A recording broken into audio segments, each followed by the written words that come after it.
estão aqui. Está ali a Sara Fakir, está ali o Honório Buani, está aqui o Flávio Campbell. Sara está lá. Sim, está aí. Está a levantar a mão. Está ali. Sara Fakir.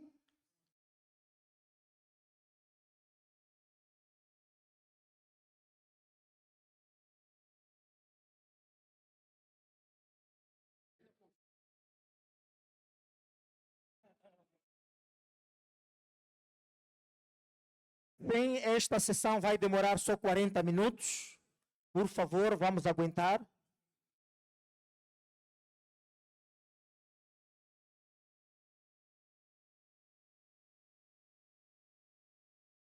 Esse é o único tema que é sobre a democracia e ambiente de negócios. São 3 colegas que vão discutir sobre isso. Então, não vamos levar muito tempo. Como, portanto,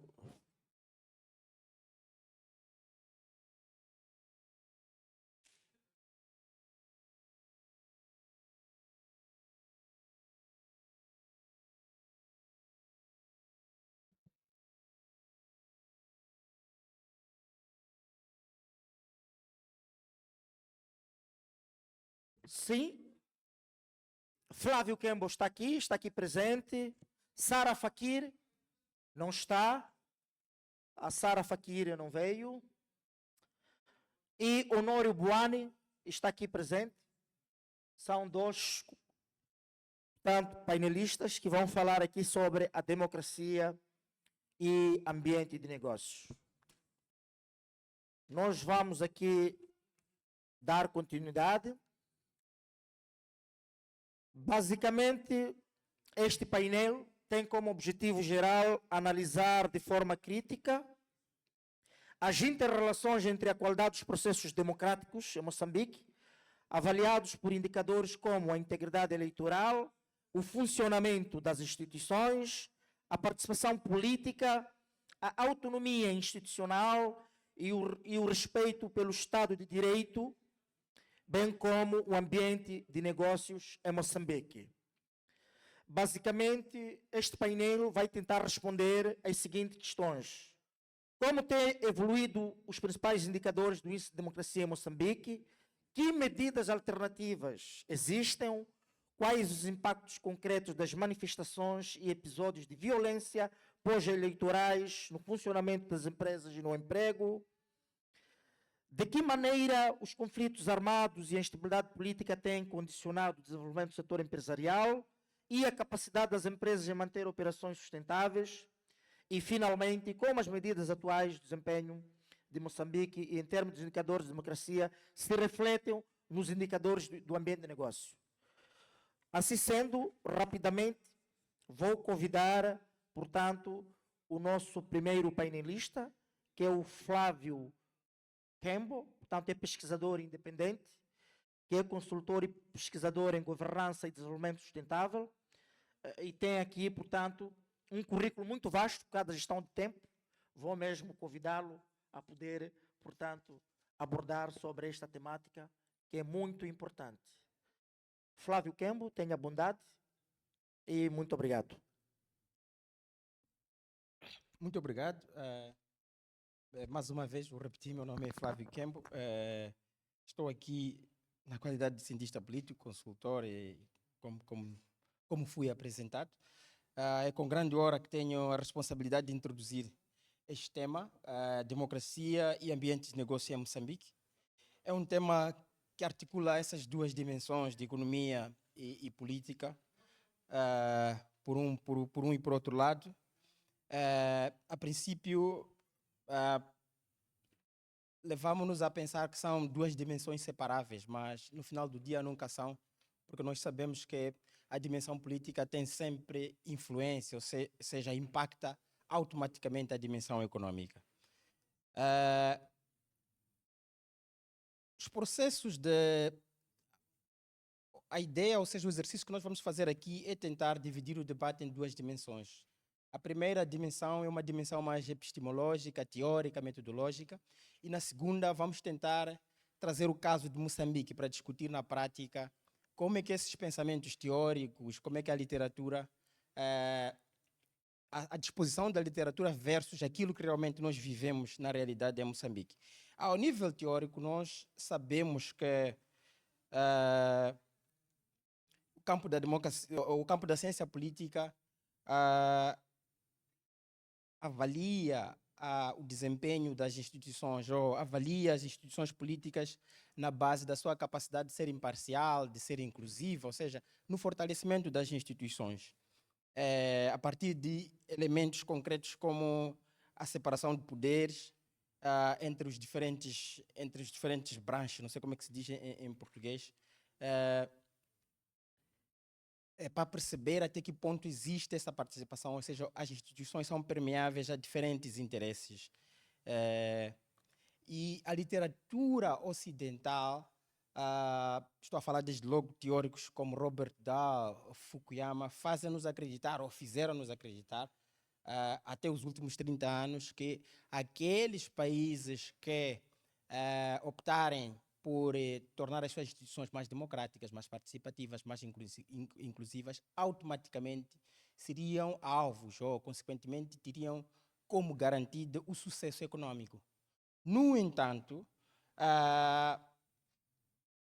existe aqui as experiências comparadas mostram que essa conclusão não é linear. Desde logo com a existência ou surgimento dos tigres asiáticos, em particular a China. Eu estou a trazer o exemplo da China porque é o maior exemplo de sucesso econômico, pelo menos o sucesso econômico como é tido nos dias de hoje, que realmente é uma controvérsia a esse princípio de primeiro democracia e logo desenvolvimento. Mas ao trazermos a China como esta exceção à regra, precisamos também nos lembrar que, por exemplo, nos últimos anos, a China, nos últimos 30, 40 anos, a China experimentou uma estabilidade política sem precedentes, ou seja, foi sempre estável, nunca houveram conflitos políticos notáveis. Enquanto que em Moçambique, nós assistimos a todas as eleições um conflito pós-eleitoral. Ou seja, se por um lado temos um país que também não é democrático como a China, o caso de Moçambique é diferente porque nós, primeiro, observamos conflitos, ou seja, uma instabilidade, por um lado. Por outro, temos que nos lembrar da China, que a China beneficia-se da sua demografia, ou seja, a sua mão de obra barata acabou atraindo os investimentos do Ocidente para uma produção que se esperava sem condições, e isso pode, em algum momento, explicar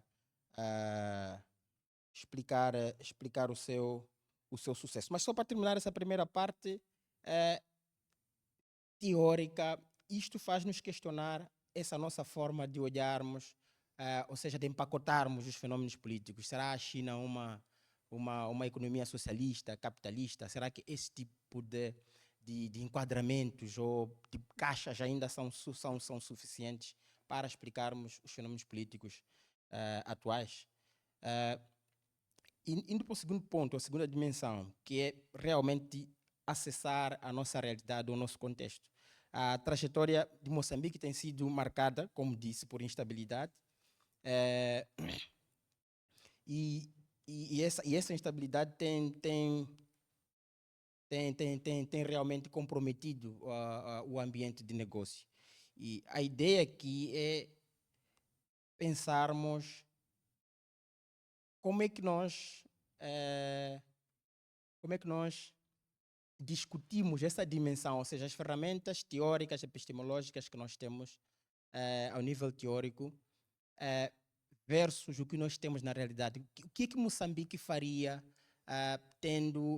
obtendo uma China aqui na Baixa a entregar os produtos já acabados, uma África do Sul na fronteira de Ressano Garcia a meter os seus produtos,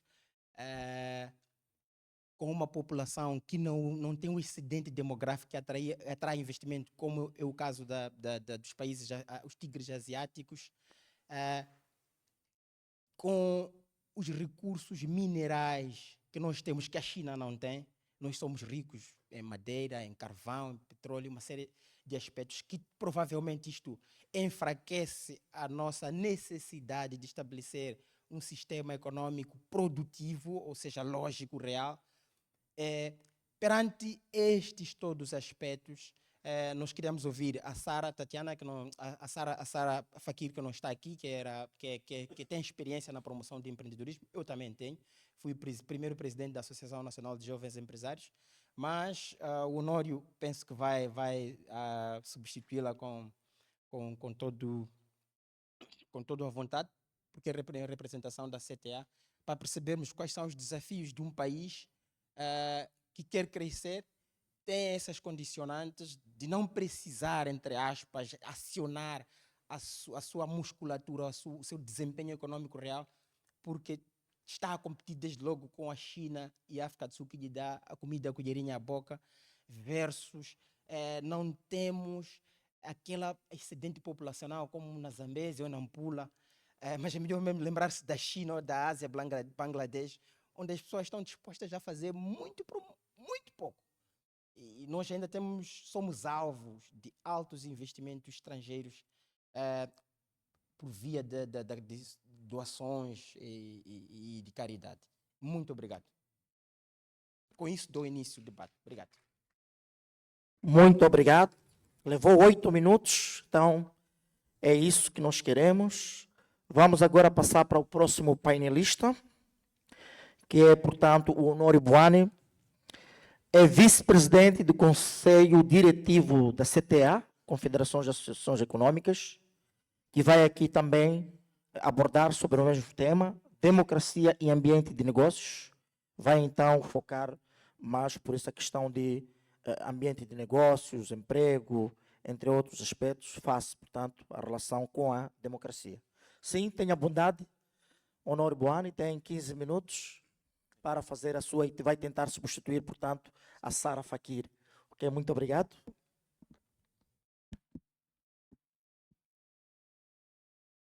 Muito obrigado.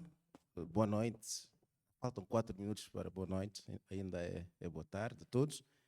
É sempre um enorme prazer participar deste tipo de conferência, sobretudo quando temos jovens estudantes que nós queremos que saiam da academia com soluções práticas, e nós cá do setor produtivo esperamos por eles, e quando eles se envolvem em atividades dessa natureza, dá para perceber que teremos naturalmente bons profissionais.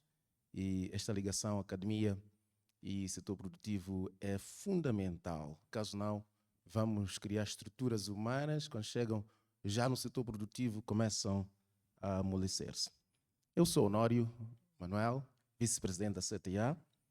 Para nós, quando recebemos este convite para associar aquilo que é o contexto da democracia e o ambiente de negócio, nós aceitamos com muita satisfação, porque entendemos que há um sentido de interdependência entre esses dois fatores e, por conseguinte, consideramos que falar da democracia em Moçambique e falar do ambiente de negócio em Moçambique reflete o estado do outro.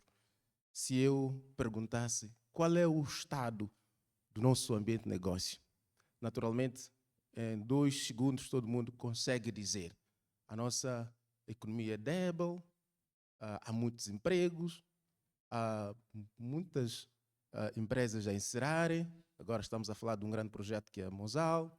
Então, o nosso produto interno bruto cresce, mas de forma muito tímida.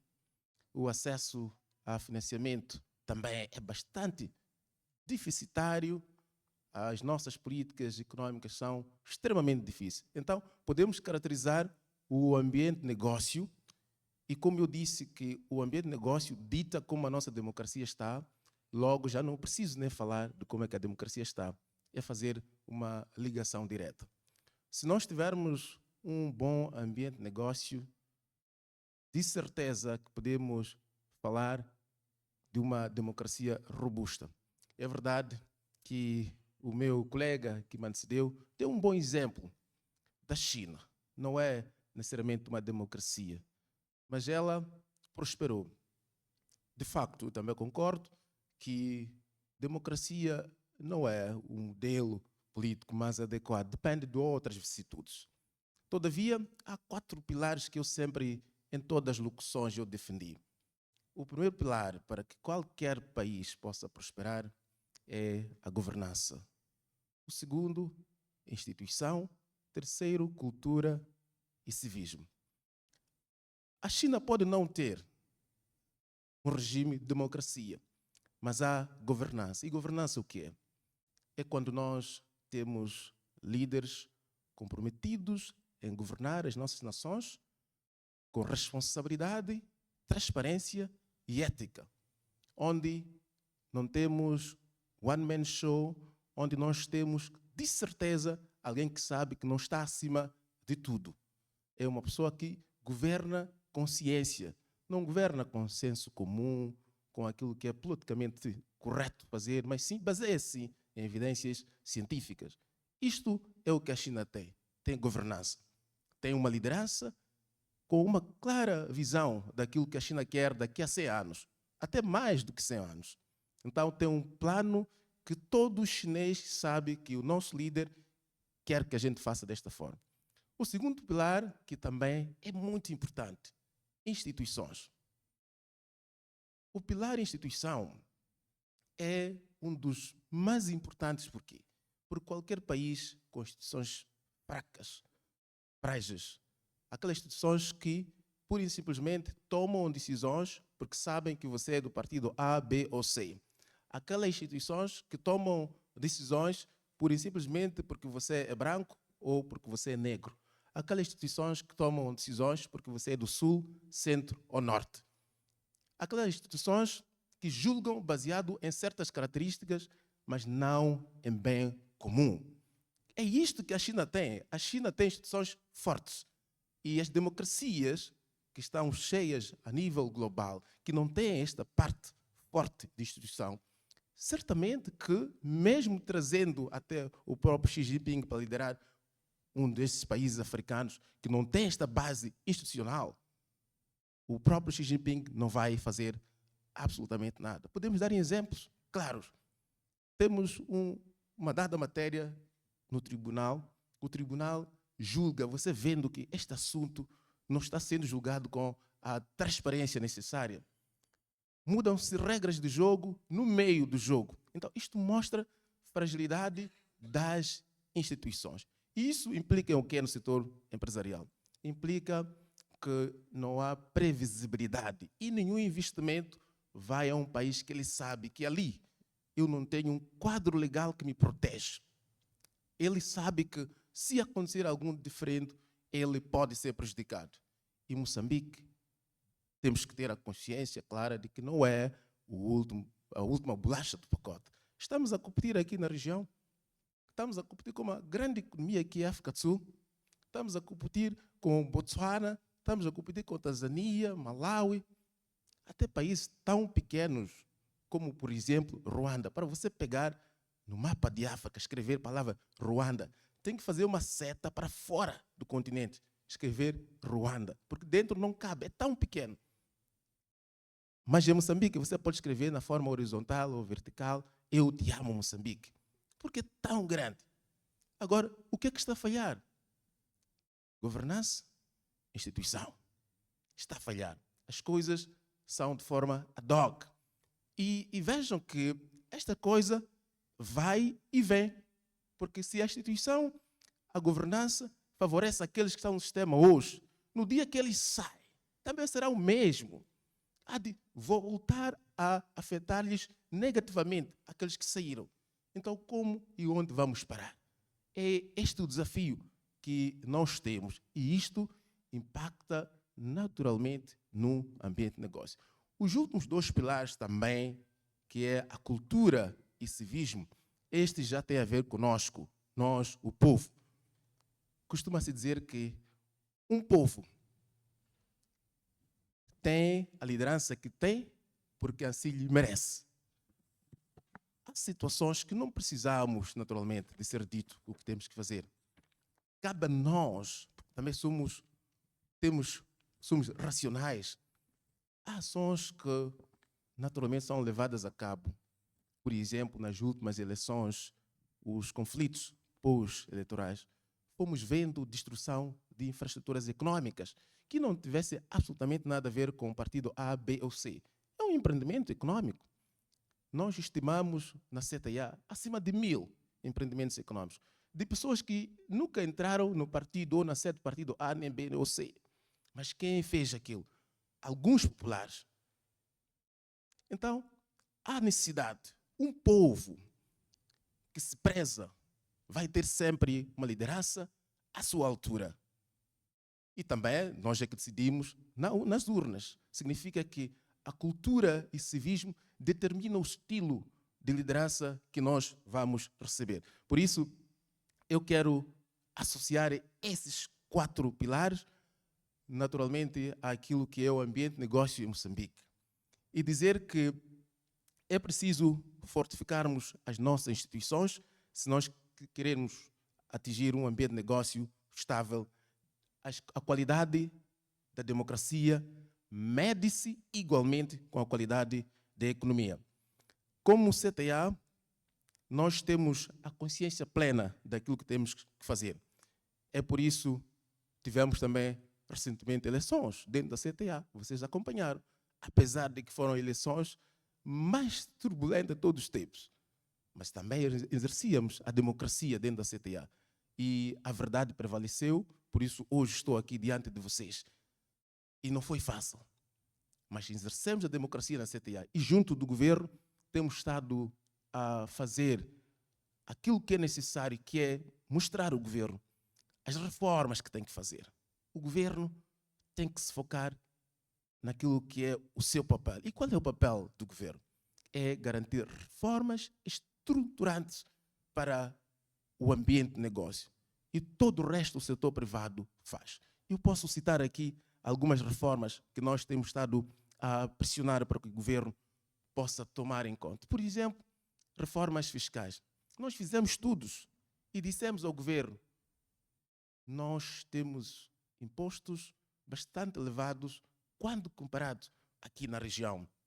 A média da região, por exemplo, o IVA, que é 16% em Moçambique, é 14% na nossa região. O IRPC são 32% aqui em Moçambique, na região são 29%.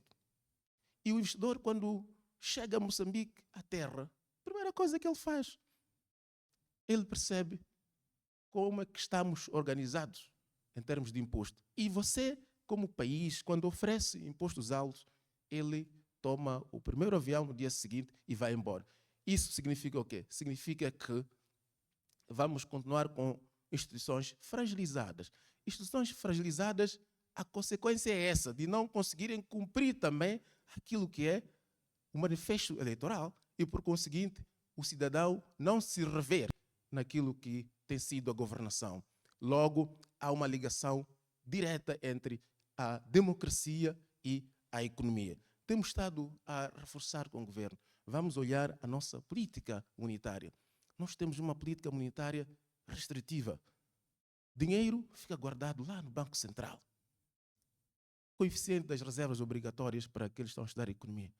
Estavam por muito tempo 39%, agora baixaram para 29%. Estamos a dizer que na região anda por aí 20%. Isso quer dizer o quê? O banco comercial, 29% do seu dinheiro tem que guardar no Banco Central. E nós queremos esse dinheiro para financiar as famílias, queremos esse dinheiro para financiar as empresas, para que elas sejam sustentáveis, contratem mais moçambicanos, possamos gerar mais empregos para esses jovens todos que andam por aí. É essa a nossa participação na democracia. E por isso, também vamos ao Parlamento dizer: o Parlamento tem que legislar baseado no contexto atual.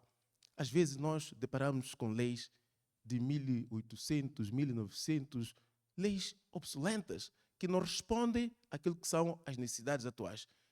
Esta é mais uma pressão que nós estamos a fazer.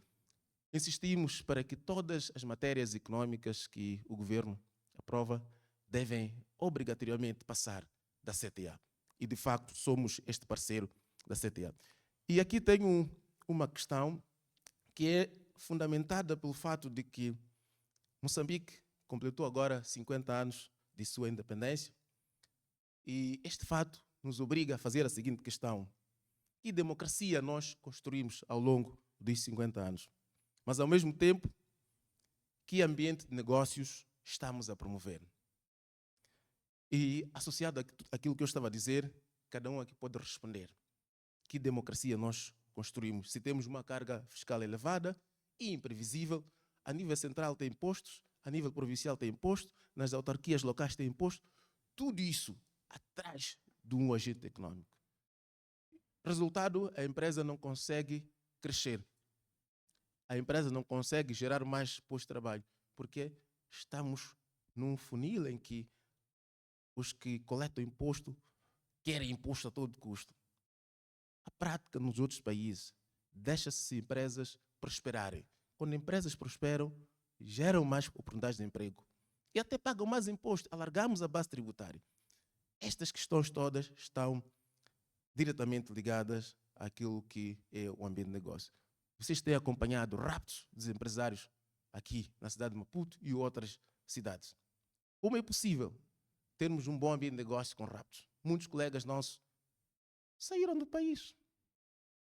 Colegas que estavam a dar empregos aos moçambicanos tiveram que abandonar o país porque não era seguro.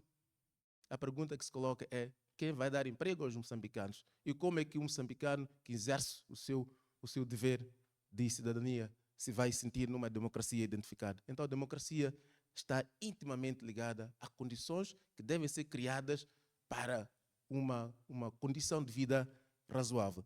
E eu quero terminar aqui, porque nós não estamos para chorar como CTA, estamos para pôr soluções na mesa do diálogo.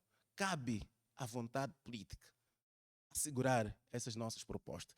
Por isso temos aqui cerca de 3 propostas que são importantes para que Moçambique seja um país próspero. Este país está na lista dos 15 países com mais reservas de gás natural do mundo. Este país, Noruega, que se fala de muitas reservas, está na posição 21ª. Nós estamos na posição 15ª. Não vou falar de rubis, não vou falar de grafite, não vou falar do ouro e muito mais. Temos tudo. Localização estratégica excelente, muitos países de Interland dependem de nós.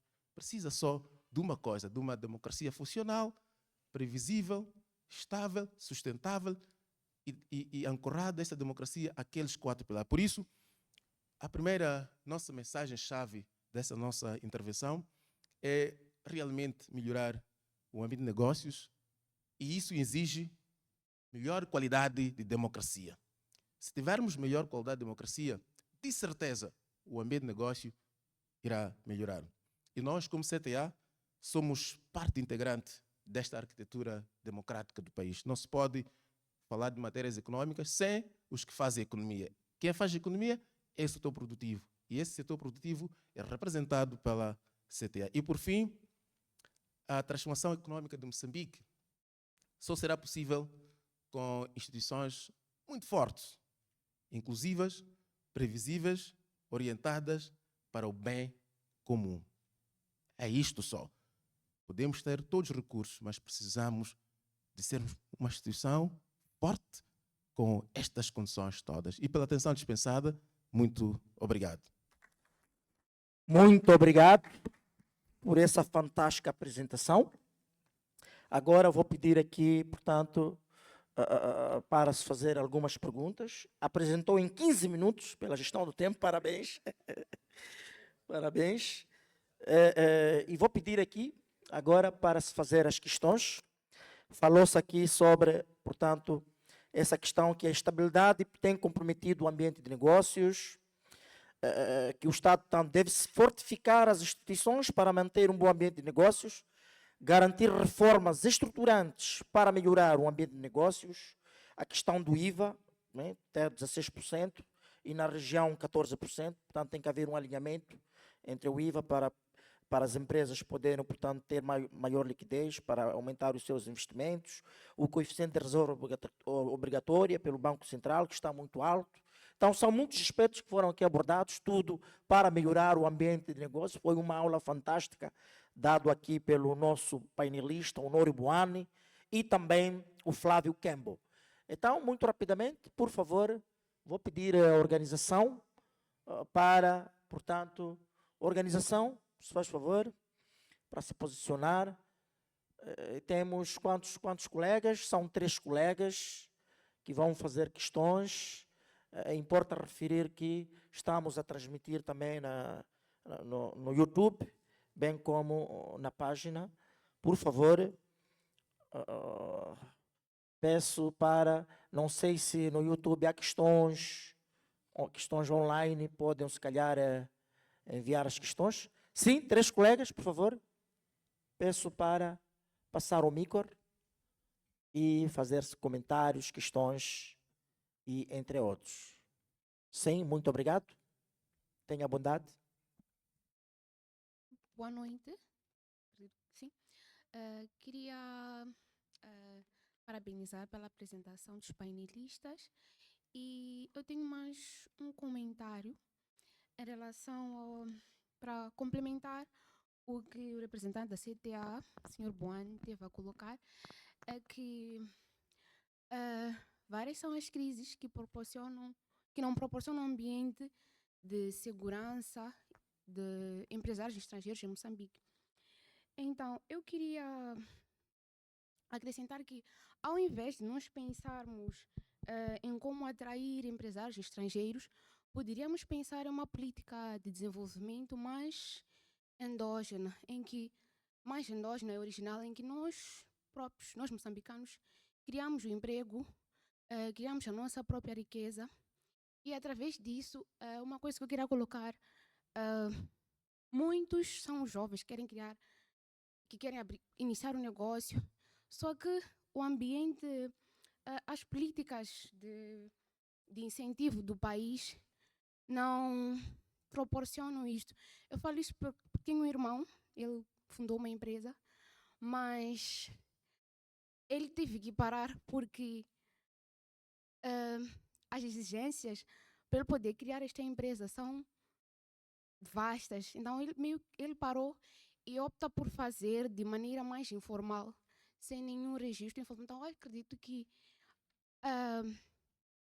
ao invés de tentarmos criar condições para que pessoas de fora venham cá implementar as suas empresas, o país poderia optar por um modelo de desenvolvimento mais endógeno. Muito obrigada. Muito obrigado. Sim, vamos passar para quem levantou a mão a seguir. Penso que foi o Dr. Ciuta.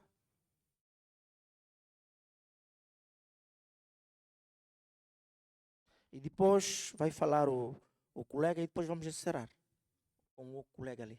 Sim? Boa noite. Pronto, como já foi dito, sou Moisés Ciuta, sou pesquisador. Eu tenho 3 questões. Mas pronto, acho que uma se liga à outra e poderiam, se calhar, dividir as questões. A minha primeira pergunta é em relação a um instrumento que nós usávamos, depois se apresentou problemático, que é o Doing Business do Banco Mundial, que foi descontinuado por razões um pouco de metodologia e também de interesses. Mas eu gostaria que, num contexto como o nosso, em que as recentes eleições afetaram muito o setor privado, pudessem refletir que alternativas melhor representariam o contexto de Moçambique. Se nós estamos a discutir ambiente de negócios em termos de mostrar como diversos elementos, não só os aspectos democráticos, podem nos ajudar a acompanhar o progresso da nossa economia, em termos de favorecer o setor empresarial. Não é? Porque as questões que mencionou, por exemplo, em relação à política fiscal, à política monetária, sim, são relevantes. Mas quais são os instrumentos que nós usamos para captar e mostrar evidências aos tomadores de decisão sobre o prejuízo que nos causam? Não é? Então, talvez essa fosse uma pergunta relevante para nós refletirmos, porque se calhar como instituições de pesquisa e como CTA, seja como instituições acadêmicas, podíamos refletir em conjunto e desenvolver metodologias capazes de captar isso. Então, ainda sobre esse ponto, há uma frase que foi mencionada que é ligar um melhor ambiente democrático a um melhor ambiente de negócio e se calhar a uma prosperidade econômica. Então a minha preocupação é quais são os factos que nós temos para isso, porque um dos pressupostos relacionados ao doing business era esse, uma questão de tentar garantir que através da democracia mantínhamos as regras de jogo, não é? No sentido de dizer, ok, somos todos, podemos encontrar uma voz comum para dizer, mas parece que em Moçambique as coisas são totalmente diferentes. Então, é uma discussão, sim, muito importante. Então, podemos ligar estas dinâmicas políticas com como a economia cresce. Então, vou terminar com a pergunta sobre o papel do Estado, não é? Eu acho que esta pergunta devia ser mais para a CTA, no sentido de dizer, de nós nos questionarmos, se nós temos uma economia com diversos agentes, afinal de contas, qual deveria ser o melhor papel que o Estado tem que desempenhar? Porque nós, em algum momento, ficamos com a impressão de que o governo, ao invés de desempenhar um papel que cria bons incentivos para corrigir as falhas de mercado, etc., que a teoria econômica ensina muitas vezes, acaba sendo ele a própria falha, não é? Então, talvez seja bom a gente refletir sobre estas questões e muito obrigado. Muito obrigado. Pode colocar as questões. Boa noite. Boa noite. Sim, boa noite. Agradecer ao painel pela explanação rica e vou aliar aquilo que os meus colegas que antecederam. Olhar para a economia moçambicana, ela é maioritariamente uma economia de serviços, segundo o relatório do Banco Mundial. Apareceram alguns. Sim, eu dizia que a economia moçambicana, maioritariamente, é uma economia de serviços e composto por PMEs, segundo um dos relatórios do Banco Mundial de 2022, e apareceram colegas economistas a contestar que nós não, entre aspas, não comemos serviços, mas nossa economia não é de produção, é de prestação de serviços. Tivemos uma projeção ano passado, ou nos anos passados, de crescimento de 5%, mas nessa projeção de crescimento de 5%, se formos a desagregar, 3% vem das receitas de oil and gas e 2% é de produção, suposta produção. Mas quando vamos desagregar de novo esse 2% de produção, é economia de serviços. É só olhar para o Grande Maputo, principalmente aqui onde nós estamos, quantos escritórios, quantas consultorias nós temos, mas o que é que realmente produzem, quantas indústrias nós temos. Faço essa questão, desculpa, doutor Honor, quero desafiar por ser de CTA e estar ligado ao setor industrial. O que é que nos falta para nós termos essa transformação da indústria? Termos uma economia de produção, porque, sinceramente falando, a maior parte dos artigos que nós estamos a usar aqui são importados. Até as nossas roupas aqui são importadas. Então, o que é que nos falta, ou quais são os entraves, principalmente técnicos, e deixando o politicamente correto, indo para questões técnicas e acadêmicas, o que é que está a faltar? E desde 2015 até cá, já são 10 anos, estamos a enfrentar uma crise que vamos empurrando ciclo após ciclo. O que é que falta para realmente, nós já sabemos qual é o problema, já está identificado, para nós descorarmos desse problema e avançarmos, dar o passo certo para sairmos dessa crise. Porque se formos a notar, nesses 10 anos, somente nos últimos 20 anos, dizer que Moçambique, o setor empresarial tem estado a crescer, mas lá está, qual é esse crescimento? O crescimento é, de novo, PMEs. Há 20 anos nós saímos das PMEs, todas as nossas PMEs, e estamos num setor em que todos estamos a vender e o poder de compra é muito fraco, para não dizer que é inexistente. Então, como fazer uma analogia nisso tudo e procurar soluções, ou dar o passo certo? Sabemos que está aqui. O que é que falta para nós chegarmos aí à frente? Essa é a questão. Obrigado. Muito obrigado. Temos ali o último interveniente. Boa noite mais uma vez. Nesse debate vou ir a fundo para o representante do CTA, mas também é preciso pensar que a questão do lado privado, e talvez se tivesse o governo aqui, seria um debate, ou se o planeta tivesse composto com o CTA e o representante do governo, acho que seria um debate mais fervoroso. E sobre a CTA, eu acho que tem um seguinte comentário sobre a questão da política fiscal e política monetária. Eu acho que com a política fiscal nós não temos muito para mexer no curto tempo de espaço, porque é uma política muito rígida. Mas em Moçambique discute-se muito a questão do IVA. O IVA, se no final do dia, recai para o consumidor. E quem paga o IVA realmente é o consumidor. Em tempos de crise, porque a gente não pensa em eliminar IVA por 2 anos.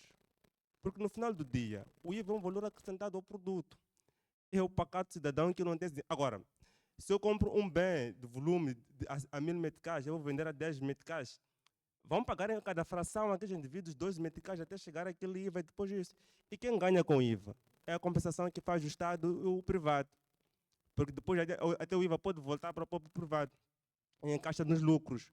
Então, sendo uma sociedade que está a se construir com alguns defeitos passados, é bom nós fazermos um pacto e, em algum momento, aqueles impostos que recaem sobre o consumidor final ser eliminado por algum tempo e vermos como isto pode vir a funcionar. Outra questão mais de fundo para mim é como a gente financia a nossa economia. Nós temos empresas estatais, temos institutos, temos empresas estatais públicas, temos institutos aqui como o INSS, que tem a questão de arrecadação laboral, das compensações que a gente faz para a pensão, mas esse dinheiro como volta para a economia e como ele volta, como ele é financiado. Vamos perceber que a maior forma de financiamento do INSS está na conta a prazo nos bancos. O dinheiro está lá parado para crescer como não sei. A economia real fica a sufocar. Os maiores investimentos das empresas públicas estão no imobiliário. Nenhum cidadão como eu aqui pensa em viver num apartamento na cidade de Maputo.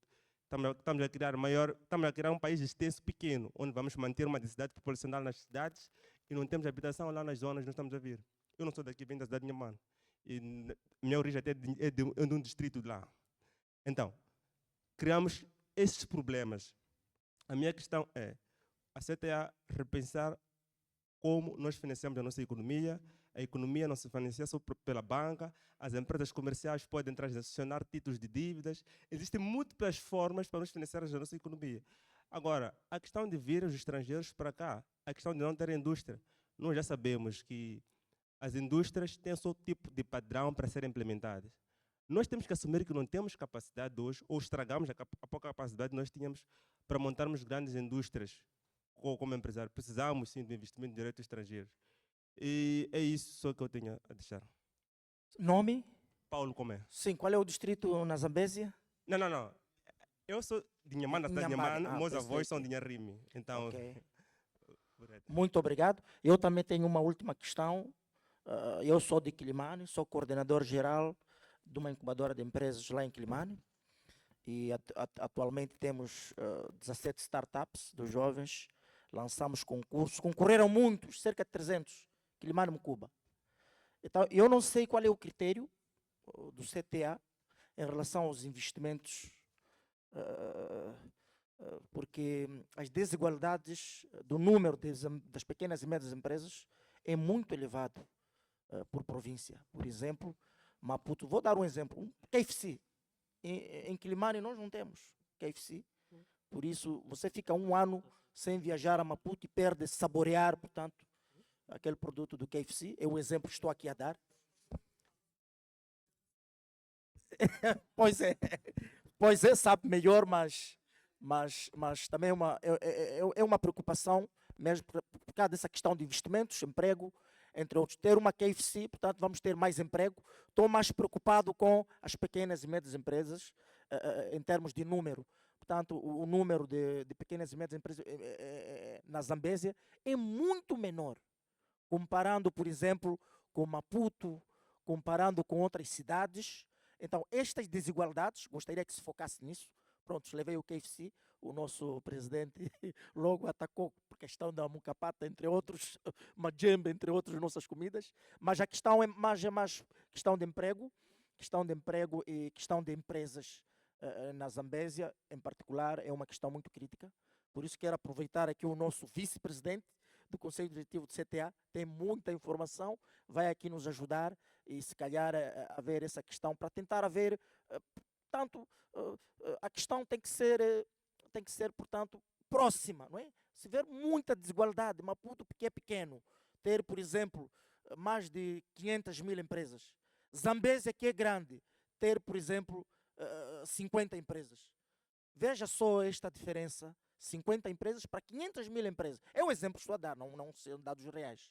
É só um exemplo que eu estou a dar, é uma questão, é uma preocupação muito, eu estou lá já há muito tempo, muitos anos, e essa questão de emprego, investimento em empresas é uma coisa muito séria e os jovens estão lá com muita força de querer ter, então basicamente quero aproveitar aqui o que é que pode ser feito, o CTA, para ajudar a ter esses investimentos, o emprego e tentar, portanto, o desenvolvimento ser uniforme para todos os locais.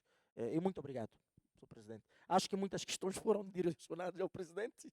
Tem mais tempo aqui em relação ao nosso colega, eu não sei como é que vai ser. Acho que vai ter, vamos dar 10 minutos e lá vamos dar 2 minutos. Quase muitas questões foram mesmo. Não sei, o nosso Presidente tem uma questão a fazer? Sim, peço aí o micro. O Presidente do Conselho Municipal de Quilimane, da Câmara do Quilimane.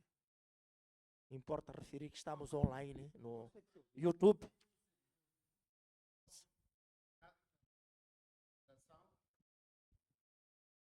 Peço desculpas, cheguei um pouco tarde, mas tinha que tratar de um assunto. Peço mesmo desculpas. Eu queria mesmo estar aqui neste painel desde o princípio, porque penso que este painel toca uma das questões fundamentais destes 50 anos da nossa independência. Porque, a meu ver, o grande desafio, para além do desafio da reconciliação nacional, que faz parte da matriz política, mas eu penso que o principal problema que o nosso país enfrenta tem a ver com a questão da produção. Nós, como país, não produzimos o suficiente para responder aos desafios da nossa sociedade.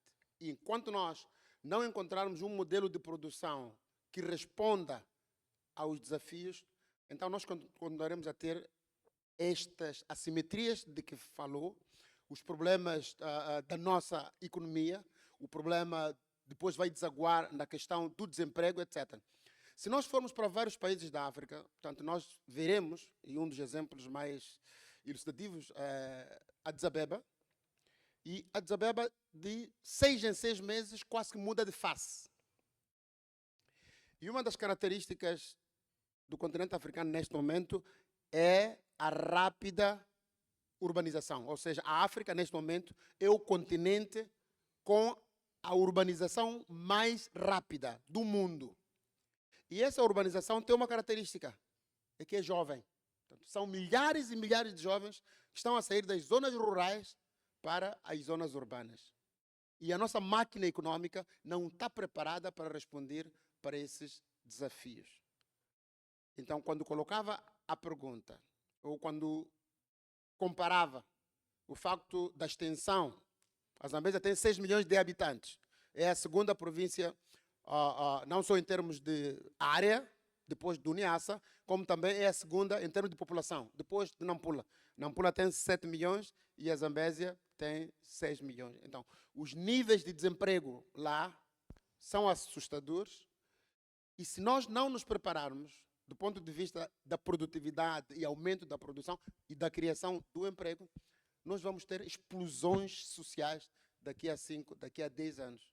Eu tenho dito que aquelas manifestações que nós tivemos, para além das razões políticas, também tiveram subrepticiamente a questão do desemprego. Temos muita juventude que não tem nada para fazer, que está no limiar da sobrevivência humana e que vive de forma indigna. Então, qualquer fósforo e petróleo que estiver na sociedade, eles vão aderir. Então, temos que olhar para a nossa capacidade de encontrar, reinventarmos-nos, usando aquilo que são os nossos recursos, para podermos, então, criar uma economia que seja competitiva e que possa, então, melhorar a nossa produção. Eu tenho dito, na Europa, a Itália é um dos países que tem um modelo que é o chamado modelo das cooperativas. Encontramos muitas cooperativas na Itália. É um modelo que se calhar nós podemos inspirarmos-nos. Mas são cooperativas de produção. O exemplo que Moçambique tem foi de quê? Cooperativas de consumo. Ora, há uma diferença básica. Quando tu crias uma cooperativa de consumo, aquilo que tu consumias acaba, porque tu não estás a produzir. Portanto, não há. Mais uma vez, queria colocar a nossa ênfase na necessidade de encontrarmos fórmulas para desencadearmos o potencial que a nossa economia tem de produzir. Antes de 74, produzíamos. Mas depois, com as crises, quer com o modelo de economia centralizada, quer por causa da guerra civil, essas duas razões eliminaram, destruíram o nosso tecido empresarial. E depois, com as privatizações, o que é que nós tivemos? Tivemos políticos a comprar empresas e a tentar fingir de empresários. Então, também temos que criar esta capacidade do empresariado que entenda as lógicas do mecanismo de mercado. Porque se continuarmos com políticos a gerir empresas, teremos aqueles problemas todos que nós temos da LAM, etc, que eu não quero comentar. Muito obrigado. Muito obrigado por essa fantástica intervenção. Agora vamos mesmo passar a palavra ao Honório Boani, vice-presidente do Conselho Diretivo do CTA, que vai, em 5 minutos, tentar responder aqui algumas questões. Sim. Muito boa noite e obrigado pelas questões que foram aqui levantadas. Isso demonstra o interesse que as questões econômicas têm na nossa sociedade. Temos dito que tudo o que estamos a passar é simplesmente uma consequência de uma economia bastante debilitada. Se tivéssemos uma economia forte, certamente que os problemas sociais que o país enfrenta seriam em menor proporção. Quero agradecer de forma muito especial ao nosso presidente da nossa cidade, não sei se ainda chamam de Pequeno Brasil, em Quilimane. E deixe-me, presidente, dizer que fora da minha expressão na CTA, eu sou um industrialista de gema. Eu sou diretor-geral de uma entidade chamada Moss Parks, que desenvolve e gere parques industriais. Nós criamos o primeiro parque industrial de Moçambique, o primeiro e o maior, que é o Parque Industrial de Beloane. Eu sou o diretor-geral daquele empreendimento, onde está a Mosal. Há 3 anos fomos a Nampula, criamos o segundo parque. Neste momento que estamos a falar, estamos em via de criar o terceiro parque em Palma, mas temos um projeto de fazer 20 parques a nível nacional, onde, no mínimo, um parque em cada província, no mínimo. E em alguns momentos de debates como esses, costumamos mexer um pouco com o governo. E eu, pessoalmente, digo assim, que tal o governo deixar aquela retórica de um tribunal, um distrito, um tribunal? Dizer um distrito, uma indústria. Quantos jovens podemos nós tentar reter para não se meterem em assuntos que lhes levam ao tribunal? Eu defendo a indústria com, como se diz, com garras e unhas. Portanto, o meu trabalho mesmo no dia a dia é promover a industrialização. Distrito é muito, uma província. Uma província é uma indústria.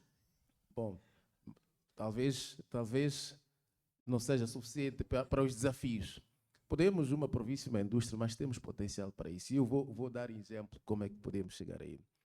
Países como Moçambique, tipicamente ricos em recursos naturais, cientificamente está comprovado que tendem mesmo a desleixarem-se, exatamente porque pensam que a indústria extrativa vai resolver tudo. Esses países tendem a ser menos industrializados, e surge aquele fenômeno que chamam de maldição dos recursos ou paradoxo dos recursos. Moçambique está a viver exatamente este sentido. Moçambique, agora, tudo quanto se diz, quando se fala, são recursos naturais. Não é porque é mau falar-se de recursos naturais, mas tem que falar-se de recursos naturais sob o ponto de vista de dois pilares fundamentais que depois vão se ligar com o processo da industrialização. O primeiro pilar é que precisamos de garantir que aquilo que nós extraímos, se é minério ou hidrocarbonetos, tem que ter uma cifra obrigatória que é processada ou é agregada valor em Moçambique. Isso não se pode negociar. Moçambique tem um modelo extrativista. Extrai recursos, exporta. Estamos a ver em Balama, temos uma grande extração de grafite. A planta de processamento deste grafite está sendo edificada em Louisiana, nos Estados Unidos. Lá em Balama, quando você vai, é uma pobreza extrema que dá pena. E tu não acreditas que cada tonelada de grafite que sai para aquele país que eu mencionei aqui, vai criar inúmeros empregos. Mas ali onde sai o recurso, continua numa extrema pobreza. Estou a dar exemplo do grafite, mas podia dar exemplo de rubis que a gente vê aí nos vídeos a circular. Você vai a muito depois, é uma pobreza extrema. Carvão, areias pesadas na Zambésia, em Nampula, em Niassa. Por que não processar areias pesadas em matéria-prima para o setor de construção civil, tintas, temos zircão, titânio. Temos um modelo aqui na província de Inhambane, a Sazol. O gás está no fim. 2026 ou 2027 o gás acaba. Cerca de 25 anos que foi a vida útil do gás ali. Eu não sei como vamos explicar aos nossos netos, filhos, que aquela zona era rica de gás. Porque não fica nada. Em contrapartida, a partir da fronteira, em Secunda, onde este gás vai, os sul-africanos desenvolveram um modelo em que o gás é usado para gerar energia e desenvolver a indústria.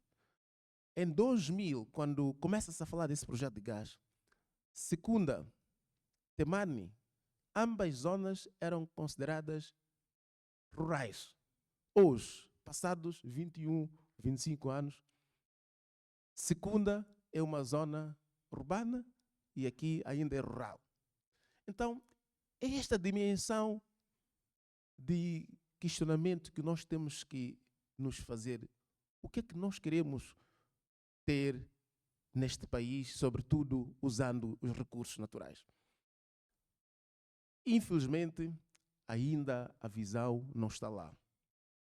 Temos que continuar a martelar para garantir que toda a gente compreenda que os recursos por si só nunca vão desenvolver este país se não beneficiarmos localmente. Então, Presidente, eu queria lhe assegurar que no nosso mandato, acabamos de tomar posse em maio, o último, a industrialização é a base. Veja só, já vou ligar com uma pergunta também do meu amigo, quando falou de contribuições setoriais, não é? Setor primário, secundário e terciário. O setor primário, estamos a falar da própria indústria extrativa, que é basicamente um modelo extrativista, tirar recursos e exportar. Estamos a falar da agricultura de subsistência, que não gera empregos de qualidade. A sua contribuição, em termos do PIB, anda por aí cerca de 24%. Em termos de números de empregos, contribui mais quando comparado com os demais setores. Setor secundário, que é a indústria transformadora, em termos do PIB contribui a cerca de 10%, mas em termos de empregos é um dos setores que mais contribui, porque quando nós agregamos valor, quando nós estamos a transformar recursos naturais, processamos localmente. Há muitos empregos. Há uma questão que é importante dizer. O setor terciário, em termos de PIB, contribui mais que o setor primário e secundário. Em termos de PIB, está acima de 50%. Mas em termos de emprego, nada. Estamos a falar do setor financeiro, serviços diversos. Mas essa tendência é em todo o mundo. Na Itália, na França, nos Estados Unidos, no Japão, na China. Setor terciário, serviço, no PIB contribuem sempre mais elevado que os dois primeiros setores. Essa tendência é em todo lado. Só que a diferença é que o setor secundário é robusto, é muito forte. Então, isto vem equilibrar porque o único setor que gera postos de trabalho de qualidade no mundo é o setor secundário, é a indústria. Por isso, também defendemos recentemente essa retórica toda da Mosal. Né? A Mosal é a única indústria transformadora grande que Moçambique tem neste momento. E nós dissemos que a Mosal deve ser feito de tudo, até o último centímetro de discussão.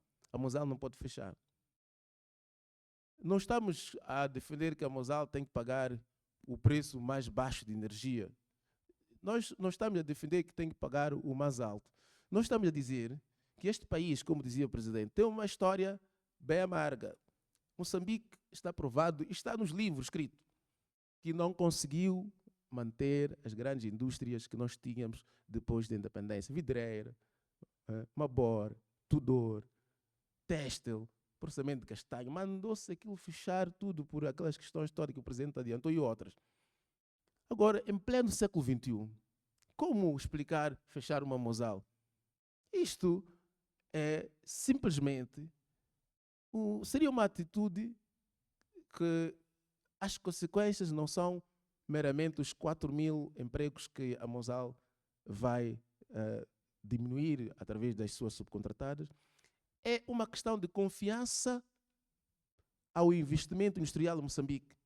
Isto vai provar que Moçambique não está preparado para manter a indústria. E por que é que a indústria por si só parece um bebezinho quando acaba de nascer? A indústria é de capital muito intensivo. E a indústria prospera em países onde, primeiro, custos de produção baixos. E o que é que influencia para custo de produção baixo? Logística. Em Moçambique, você levar um caminhão daqui para a terra do meu presidente, na Zambésia, custa mais caro que trazer um contentor da China para aqui. São fatores de produção. Energia. Nossa energia média anda por aí 10 cêntimos de dólar por quilowatt. É cara essa energia para o setor industrial. A energia no setor industrial constitui 10% dos custos de produção. Isso é caro. Países como diziam aqui, Bangladesh, Paquistão, China, têm muita mão de obra e com uma cultura de trabalho muito mais elevada quando comparada com a nossa. Então, grandes indústrias, o que é que fazem? Vão para aqueles países. É por aí que tens Apple, quer dizer, tudo isso mesmo, a gente dizer que isto aqui é da França, vais perceber que é fabricado na China. Por quê? Procura-se fatores de produção competitivos. Então, nós temos que manter esses fatores de produção competitivos. Temos o mar, estrada número 0. Temos que construir linhas férreas, porque são esses meios que os chineses usam, os japoneses usam para transacionar numa província para outra, fazer a ligação das cadeias produtivas internas e prosperar a economia. São vários obstáculos, mas nós, como setor privado, fazemos a nossa parte. Mas não se esqueçam, quem tem o martelo é quem cria as normas. Se eu quero investir numa dada área em que o quadro legal não é competitivo, infelizmente, não vou avançar. Já houve aqui, temos indústrias que produzem, por exemplo, cabos elétricos. Vejam que quando este cabo elétrico vai ser vendido em Moçambique, ele torna-se mais caro comparado com aquele cabo elétrico que é importado de fora. Isto é uma pura realidade. Muitas indústrias andam a fechar. Precisam de um quadro fiscal assertivo, uma política monetária que conceda a taxas de juros baixos. O chinês lá na China vai buscar dinheiro. Não diria vítima,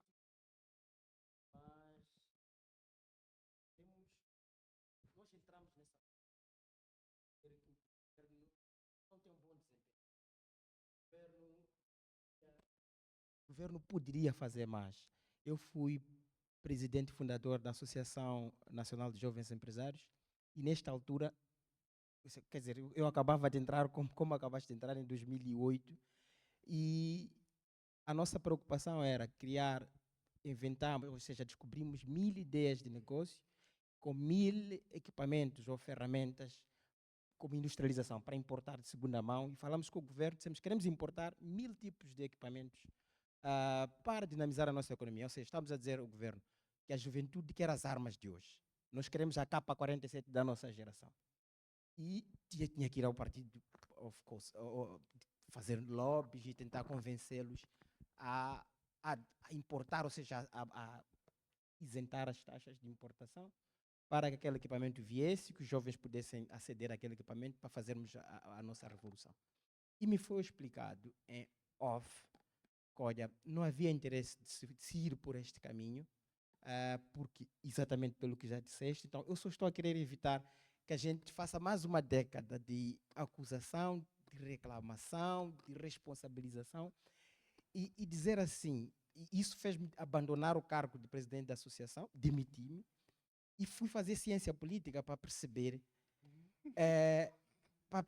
exatamente que a governação que é feita em Moçambique, ou seja, a nossa capital política, muitas vezes está em Washington, muitas vezes está em Bruxelas, e não está aqui. Os erros que os governos africanos cometem são tão similares que ficamos com a impressão de que há um grupo de feiticeiros para fazer, líderes feiticeiros que querem fazer mal ao povo, que se unem à noite. Eles não se conhecem, mas se comportam da mesma forma.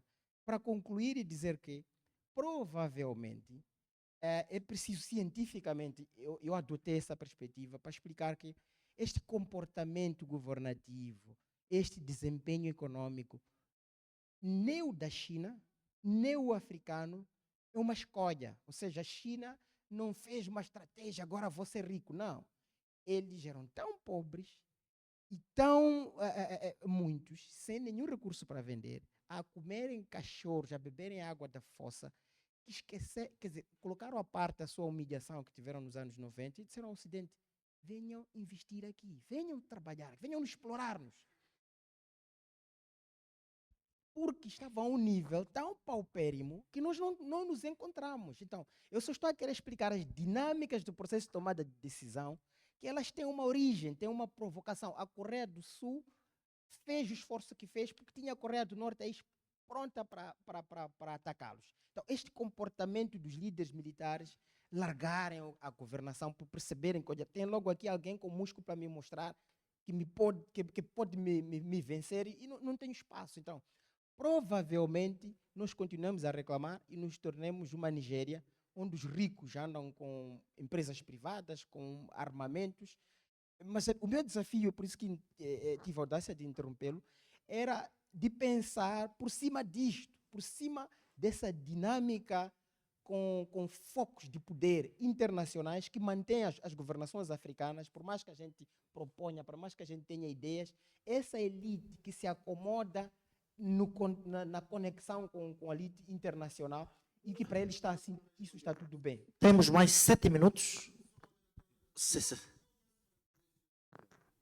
Obrigado. Ok, mais 2 minutos, por favor, para darmos tempo. Porque a abordagem que nós temos aqui na imprensa, etc., é da vitimização do Estado moçambicano em relação a Mozal. É a primeira vez que eu ouço alguém em público a defender uma linha que, para mim, defende melhor o interesse nacional a médio e a longo prazo do que aquela história que temos ouvido aqui dizer, se quiserem fechar, fechem. Não. A Mozal tem uma importância extremamente fundamental e foi o primeiro projeto megaprojeto que Moçambique teve. Por acaso eu fiz o meu doutoramento comparando o efeito do FDI na agricultura, portanto, no caso do algodão, e o caso da Mosal. Portanto, a Mosal tinha um efeito mobilizador e demonstrado de que Moçambique estava preparado para lidar com o megaprojeto. Foi a porta de entrada. Portanto, ainda não chegou a altura para nós descartarmos a Mosal. Então, eu acho que este argumento é importante e deve ser feito, deve ser divulgado para que os nossos governantes percebam de que cada projeto tem a sua função. Não se pode comparar a Mosal com os novos projetos que nós queremos assinar hoje e vamos assinar amanhã. Vamos aprender dos erros que cometemos ontem, mas tinha um propósito.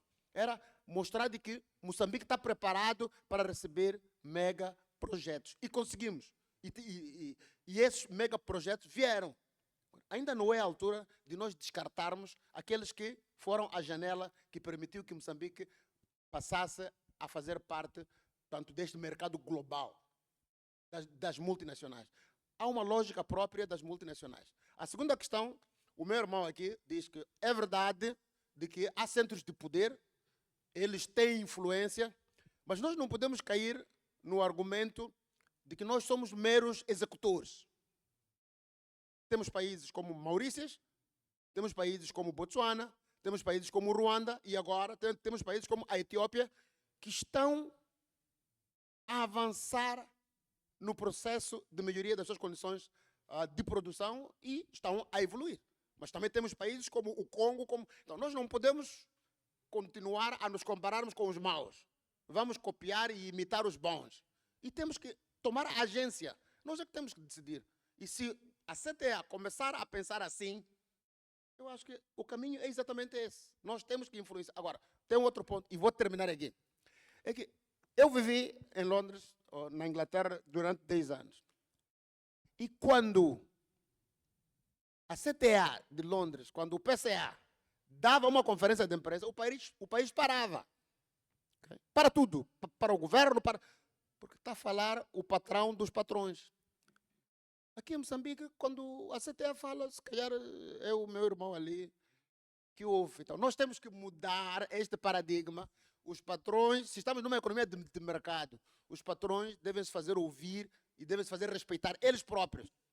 Mas também não se fazem respeitar porque eles andam na boleia do presidente. Quando o presidente vai num sítio, eles estão lá todos com as malinhas. Quer dizer, os empresários que nós temos não assumem a sua função de empresários. Fazem negócio com o Estado. Okay? As pequenas corrupções, é isso que enfraquece o nosso setor privado. O nosso setor privado deve se libertar, deve se emancipar, que é para poder dialogar com o governo de tu para tu. Até hoje, que eu estou a falar, ainda não temos esse setor privado. É verdade que leva tempo, mas o nosso setor privado anda no sovaco dos dirigentes. Enquanto continuarmos assim, não vamos a lado nenhum. Peço desculpas. Não. Mas eu gosto de quando o jogo viaja para fora e resolve a situação. Não, isso podemos conversar. Aliás, amanhã eu vou falar deste assunto, portanto, está convidado. Eu não vou Está roubar. convidado, este tempo. certo. Mas só para Outro clarificar, fórum. eu não resolvo o problema só. Enquanto eu viajava para essas capitais, o povo estava na rua a marchar durante 45 dias. Portanto, a estratégia foi muito mais complexa do que vocês viram ou pensam. Portanto, venha amanhã, Amanhã, 14h30. certo. Sim, doutor Moisés Ciuta, 2 minutos, por favor. Não. Boa intervenção, muito obrigado. Doutor Moisés Ciuta. Obrigado. Não, acho que aqui surgem pontos de segmento relevantes, não é? Então, em relação, por exemplo, ao papel do CTA e ao papel do governo. Então, a questão de fundo também é como é que nós conseguimos garantir que algumas dessas questões que se levantam sejam apropriadas, não é? Porque depois de uma conferência como estas, depois cada um faz a vida dele. Está vendo, né? Então, talvez seja importante estas questões de dizer, uma província é uma indústria ou um distrito é uma indústria, precisam ser discutidas em fórum como deve ser. E se calhar os empresários, os presidentes e os académicos deveriam encontrar instrumentos de trazer estas ideias. É por isso que quando eu comecei, questionei a relação ao relatório do Banco Mundial. Porque era o único espelho que nós sempre que quiséssemos ir pensar sobre o ambiente de negócio, nós íamos ver. Mas em Moçambique são raros esses instrumentos. Então, talvez refletirmos sobre isso. E se calhar o CTA poderia. Sim, tomar em 3 minutos, vamos pedir aqui o nosso CTA para tentar fazer uma soma, porque o tempo já esgotou, agora estamos no compensação mesmo. Ok, ok. 3 minutos para tentar fazer uma geral e encerrar. Muito obrigado. Era de se esperar que temas dessa natureza despertassem interesse, mas eu quero assegurar também ao presidente que acho que acompanhou as eleições na CTA. Nós fizemos uma ruptura de regime, não é? O regime que estava lá desde a fundação da CTA, talvez o presidente, as experiências que tem da CTA são naturalmente deste regime. Não somos perfeitos, mas ao termos lutado para conquistar a CTA, é que o entendimento que temos é mesmo necessidade de transformarmos a nossa economia. A nossa economia, com tantos problemas que há hoje, os problemas que eu estava a narrar aqui, até o meu colega me interromper, são muito importantes, porque são esses que nós, se não debatermos, vamos continuar a perder o foco. Eu falo todos os dias com investidores. No meu parque aqui, eu tenho mais de 70 investidores vindos de 20 países. Já reuni-me com investidores, disseram: Honório, você tem uma terra muito bonita, clima super agradável, população muito agradável, mas vocês vão trabalhar no vosso quadro legal. O vosso quadro não é atrativo. Eu vou aqui em Botsuana. Pior, vocês nem falam inglês, vocês são os únicos isolados aqui. Eu vou aqui em Botsuana, vou na África do Sul, vou na Tanzânia. Estes problemas que eu narrei aqui, não estamos a chorar. Nós até somos, se calhar, o setor mais resiliente da África, com tantos problemas que nos afetam, que eu mencionei aqui, raptos, terrorismo, política fiscal, militar. O que eu estou a dizer é que são esses problemas que, se não se resolver, é a mesma coisa que amanhã mesmo levares uma semente e colocar numa rocha. A probabilidade daquela semente dar resultados é próxima a zero. Portanto, é isso que estou a dizer, que o governo tem que ser promotor de desenvolvimento. E quem vai fazer a economia crescer é o setor privado. Mais nada, é isso que estou a dizer. Sobre a questão do relatório de Doing Business, nós temos o Economic Briefing da CTA, não sei se acompanha, é uma modalidade trimestral, cuja metodologia fundamenta-se na coleta de informações a tempo real em todo o país. Isto nos ajuda a mensurar aquilo que é a saúde da nossa economia a partir de várias províncias. E fazemos uma análise metodológica onde nós apresentamos dados reais de cada província. E todos os obstáculos que eu mencionei aqui têm sido os obstáculos mais comuns. Não há nenhum investidor que há de vir a Moçambique não a fazer aqui um estudo de viabilidade, não a fazer uma análise de past, perceber como é que estamos politicamente, economicamente, socialmente e tecnologicamente. Então, o índice Doing Business, na verdade, suscitava muitos debates pelos critérios, porque muitas vezes as pessoas que eram consultadas não faziam parte do tecido empresarial que se esperava que fossem consultados. Apanhava-se alguém aí, consultava-se e depois classificava um país inteiro baseado na opinião de A, B ou C. Então, é preciso estabelecer os critérios mais justo possível com as pessoas que têm propriedade para falar sobre as matérias. Só pena de cairmos no erro, tal como estávamos a dizer, pessoas que defendem que Mozal pode ir. Está a falar de boca para fora, ele não percebe o que é Mozal pode ir. Então, são essas pessoas que opinavam no índice Doing Business, no relatório. Pessoas que não compreendem a profundidade aquilo que é a imagem que Moçambique tem que vender. Então, aquele relatório tinha essas lacunas todas. A questão de promoção de investimentos internos, verso a questão que foi lançada pela minha irmã ali, verso a questão de atração de investimento direto estrangeiro. Não há nenhum país que se desenvolve com investimento interno só. Mesmo as políticas do presidente Trump, não é? Que a gente ouve, quando ele diz eu quero elevar as tarifas para 40%, 50%. Ele diz de antemão que se for para aquele chinês montar a fábrica nos Estados Unidos para gerar empregos, ele vai dar toda a condição. Porque ele sabe que internamente não vai conseguir. O que ele quer combater com parte daquelas políticas é o desemprego nos Estados Unidos. E ele quer promover a industrialização e, por conseguinte, todo o produto importado, taxa.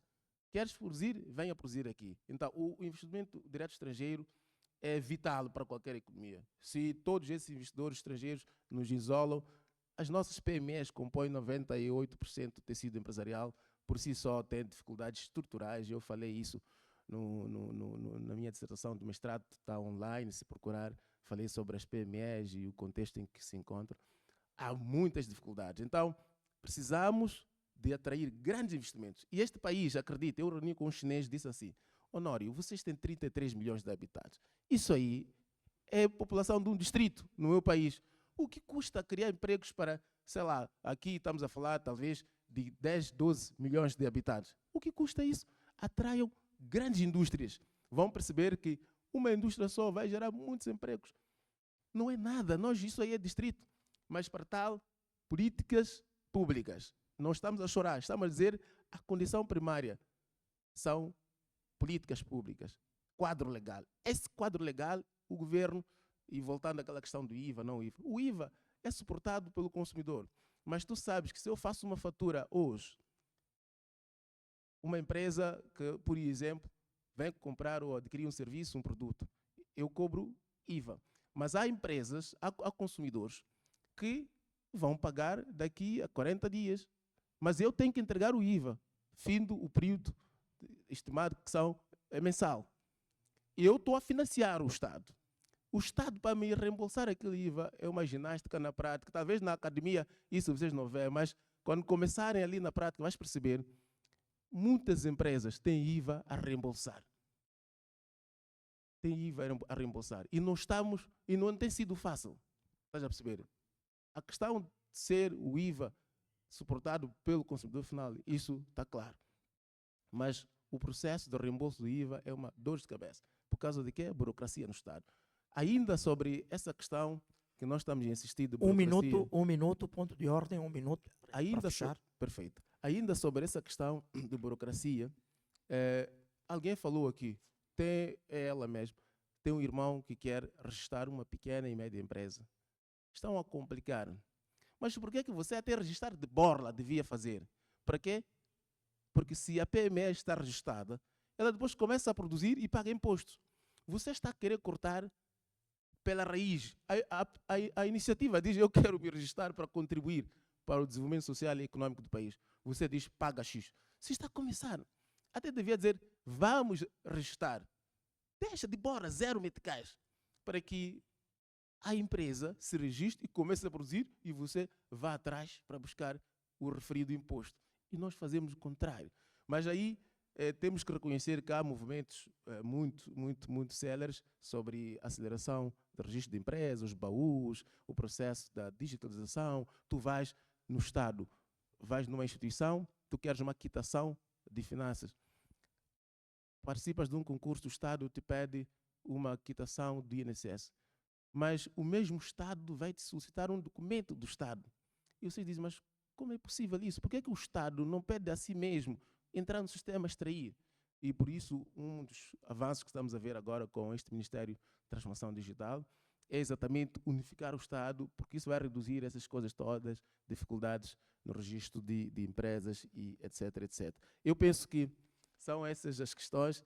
Temos naturalmente que continuar a discutir. Esses temas não se esgotam aqui, mas fica mais uma vez para eu fechar. O sucesso de qualquer economia no mundo, você leva Donald Trump para aqui, leva seja quem for o Xi Jinping para aqui em Moçambique, se não tiver aqueles 4 pilares que eu falei, não vão fazer nada. Temos que ter governança, instituição, cultura e civismo. Quando eu falo cultura e civismo, estou a falar de nós, porque nós também, às vezes, pensamos que o Estado tem que fazer tudo na nossa casa. Você lá em casa, como gera a sua casa? Isso é a tua responsabilidade. E a forma de tu administrar a tua família, a tua casa, é que vai passar para a sociedade. Por isso, aqui todos temos responsabilidade. Não é tudo quando você passa aí na marginal. Que país nós queremos ter? Passa aí na marginal com tuas crianças que você tenta educar, que, amigo, epá, aqui não há saia curta, não há cerveja, não há, sei lá, bebidas na rua, mas marginal toda cheia. E depois a criança te pergunta, mas pai, você anda a dizer que eu tenho que parar, não posso fazer isso. Como é que estou a ver aquela titia está a dançar, uma saia curta aí, não sei o quê. Aquilo que a gente diz aos nossos filhos e aquilo que elas vê, pesam mais aquilo que vê. Eu digo, pai, está-me a dizer uma coisa, mas estou a ver outras coisas.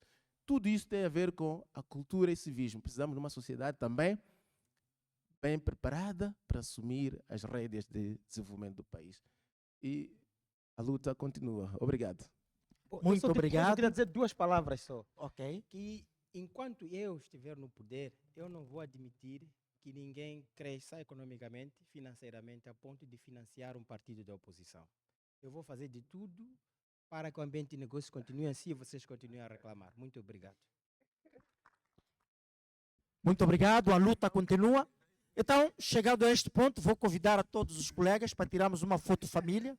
Todos vocês venham para aqui, por favor. Sua Excelência, venha para tirarmos uma foto família. CC, todos podem ouvir? Vamos tirar, somos poucos. E vamos todos ter uma foto família.